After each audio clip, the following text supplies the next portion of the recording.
অবাক হওয়ার কিছুই নাই, এটাই সত্য, এটাই বাস্তব। একদিকে কলেজের শিক্ষার্থীরা কাতরাচ্ছে হাসপাতালে, রক্ত অভাবে তারা চিকিৎসা নিতে পারতেছে না। অন্যদিকে তারা আন্দোলন সংগ্রাম করতেছে রাজপথে, বিএনপি জামাত মিলে মারামারি কাটাকাটির মধ্য দিয়ে গতকাল রাতে দিন রাত কাটিয়ে গেল। অন্যদিকে খবর আসলো জামাতের আমির জামাতের নেতৃত্বদেরকে পাঠাইছেন। কোথায় পাঠাইছেন? জান্নাতের শাড়ি নিয়ে উপহার দেওয়ার জন্য। ইতিমধ্যে আপনারা সবাই দেখে ফেলছেন, নিউজটা শুনে ফেলছেন। মার্কিন রাষ্ট্রদূতকে জান্নাতের জামদানি শাড়ি উপহার দিলেন মহিলা জামাতের নেতারা। এটাই সত্য, এটাই বাস্তব। হারাম হারাম হারাম। নারীরা রাজনীতি করতে পারবে না, তারা পর্দা করে থাকবে ঘরে। কিন্তু আমার বেলায় আসলে সেটা সম্ভব। এখানে হাদিসের একটু ব্যাখ্যা বিশ্লেষণ করা সুযোগ আছে, চিন্তা করা যায়। অন্যদিকে বিএনপি এক ধাপ পিছিয়ে পড়ল, কারণ তারা এখন পর্যন্ত কোনো ধরনের উপহার পাঠায় নাই। জামাত আগেই কিন্তু তাদের মহিলা জামাতের নেতৃত্বদেরকে দিয়ে, জামাতের নেতা আদেশ করার পরে তারা জান্নাতের জামদানি শাড়ি দিয়ে আসলেন। আর এদিকে বিএনপি তারেক রহমানের কাছে খবর পাঠাইছেন, আমরা এক ধাপ পিছিয়ে গেছি। যেভাবে গতকাল শিক্ষার্থীদের হাসপাতালে দলবল নির্বিশেষে সবাই দুই গ্রুপ তারা গেছেন সেবা করতেন, প্রচারণা চালাইতেন, নাকি সেবা করতে গেছে সেটা ওইখানকার শিক্ষার্থীরা প্রতিবাদ করে আপনাদেরকে বিভিন্ন মিডিয়াতে জানান দিছে। আর এদিকে রাতের অন্ধকারে অ্যাম্বুলেন্স ভর্তি করে লোকদেরকে বাইর করা হচ্ছে। দেশবাসীকে জানান দেওয়া যাবে না।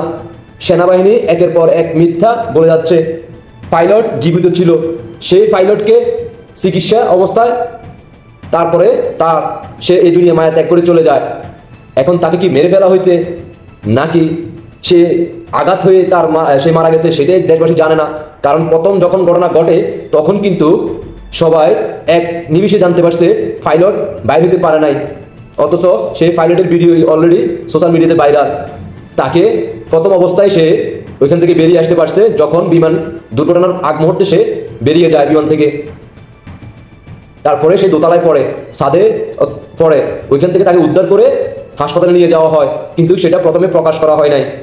যখন সে হাসপাতালে নিয়ে যাওয়ার পর কয়েক ঘন্টার পরে তাকে কি মেরে ফেলা হয়েছে নাকি সে আঘাত পাওয়ার পরে মারা গেছে সেটা সাংবাদিকরাও জানে না, বাংলার জনগণও জানে না। কারণ তারা প্রকাশ করে নাই, প্রথমে প্রকাশ করছে সে মারা গেছিল।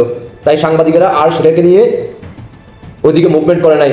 যদি সাংবাদিক জানতো যে সে এখনো বেঁচে আছে অথবা সে নিরাপদে বেরিয়ে আসতে পারছে, আঘাত পাইছে, হাসপাতালে আছে, তাহলে তার থেকে কিছু তথ্য জানতে পারতো।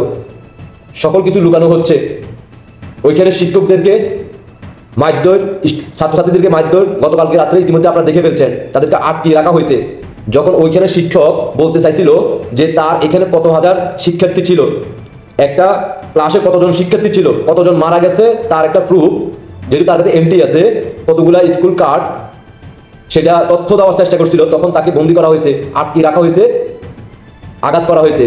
এটা একটা পরিকল্পিতভাবে দুর্ঘটনা ঘটানো হয়েছে।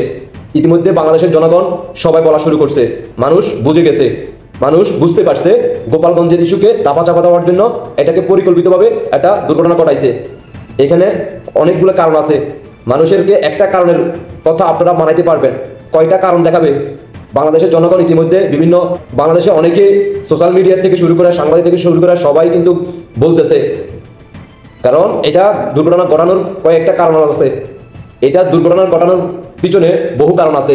ইতিমধ্যে দেশবাসী বুঝতে পারছে এই পরিকল্পনায় ডক্টর সুধী ইউনূস থেকে শুরু করে বাংলাদেশের কিছু সেনাবাহিনী জড়িত, যেটা গোপালগঞ্জের ইস্যুটাকে দাফা চাপা দেওয়ার জন্য পরিস্থিতি তারা তৈরি করছে। আর সেটা আবার কোমলমতি সেই শিশু সন্তানদের উপরে। জেগে ওঠো বাঙালি, রুখে দাঁড়াও, এই বাংলার মাটিকে মুক্ত করো, না হয় আগামীকাল তোমার ঘরে ঘটতে পারে এমন দৃশ্য। মার্কিন সেনাবাহিনীদেরকে আনার প্রস্তুতি চলতেছে, ইতিমধ্যে আপনারা সবাই জানেন। এই বছরে রানিং বছরে 3 বার মহড়া দিবে, ঘরে ঘরে অভিযান চালাবে, বহির্বিশ্বের শক্তি প্রবেশ করতে যাচ্ছে আবারও। ধন্যবাদ সবাইকে, দেশবাসীকে দেখার সুযোগ করে দিবেন। যারা জান্নাতের শাড়ি, জামদানি শাড়ি প্রয়োজন, জামাতের নেতাদের সাথে যোগাযোগ করতে পারেন। কারণ হাসপাতালে রক্ত দিতে ব্যর্থ, জামদানি শাড়ি দিতে তারা ইচ্ছুক। আশা করি সবাই বুঝতে পারছেন। সবাইকে ধন্যবাদ। সকল কিছু জায়েজ। আল্লাহ হাফেজ।